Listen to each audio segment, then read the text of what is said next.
You're watching The Isaiah Factor, Uncensored. And welcome back to the second half of The Factor Uncensored. Like it or not, the pandemic is here to stay, and COVID is a very real disease. Both COVID cases and hospitalizations are spiking around the country, and infection numbers may be much higher than we realize. Dr. Danish Ali joins us with an important reminder: do not let your guard down.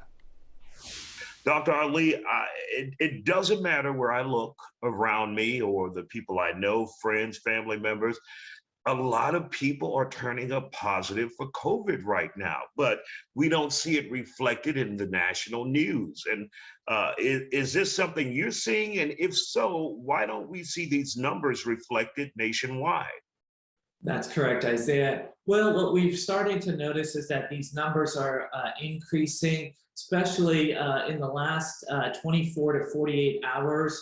Our average numbers of cases have been around 1,500 for the past couple of months. However, yesterday's data showed 3,500 folks that were infected with COVID. And Isaiah, mind you, that includes those folks that actually got PCR tested somewhere and were confirmed positive, and then those results were sent off.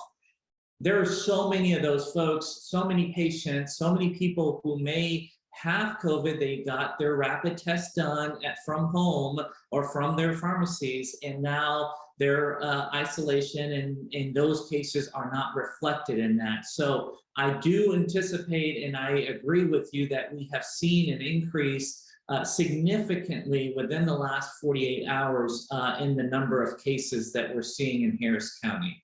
Now, that number that you gave us, 1,500 and 3,500, that's for Harris County, Houston, what? Harris County, that's correct, Isaiah. If you Google the number of statistics as we speak currently, we're about 3,500 for yesterday, number of confirmed cases of COVID. Prior to that, the average has been around 1,400 to 1,500 that we've been at. So it is a significant increase that we're seeing recently. And of course, obviously, the federal government sent out free tests, and I think they're on their second round of free tests. And as a result of people taking these tests at home, it gives us a false sense of security of actually what the numbers are. As you said, they could be much higher, but people are taking their test at home, and it's their personal business now. What is prompting the rise in cases? I think we've kind of let down on some of our safety measures that we had in place, Isaiah. I think that lots of folks have forgotten the mask. We've forgotten that we need to get reboostered. A lot of folks I've talked to who have tested positive were like, well, we just didn't get the booster, and they may have gotten the initial vaccine. A lot of these, and thankfully what we're seeing is that we're not seeing that significant increase in hospitalizations as of yet. I know that the data lags a little bit, and folks who get infected take a few days for them to actually end up in the hospital, and for those numbers for us to be evident of those data.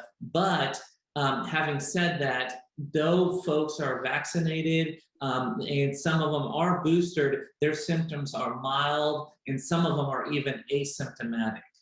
And so what advice would you have for people? Obviously, now we're starting to travel more. We're getting back on the airlines. The airlines have eliminated or made it optional to wear a face covering. So what would you advise people to do to stay from contracting COVID-19 or being positive with this? Isaiah, the easiest thing to do is put your mask on. That's number one, right? That goes without saying. We were able to get through this pandemic before with this mask. Let's put this mask back on. Look at your vaccination status, see if you've been recently boosted and received your booster shot, and see if it's appropriate in terms of its duration. And if you need to go back in and get your vaccine and get your booster, do that. And again, practice safe hygiene, wash your hands, bring that hand sanitizer bottle back with you, and be careful with who you're interacting with, especially folks who have not been vaccinated, and keep that mask covered. And the door has opened up for children too in your home, right? That's correct. Yes. Now children are able to be vaccinated as well. It's important to call your local pharmacy and ask them if they're doing vaccinations for children.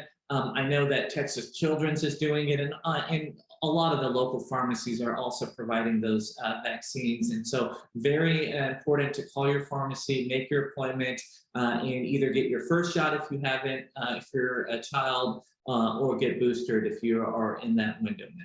All right, I think we just let our guard down. Dr. Danish Ali, Arch Point Pain Institute, thank you for joining us tonight here on The Factor Uncensored. Make sure you be careful out there.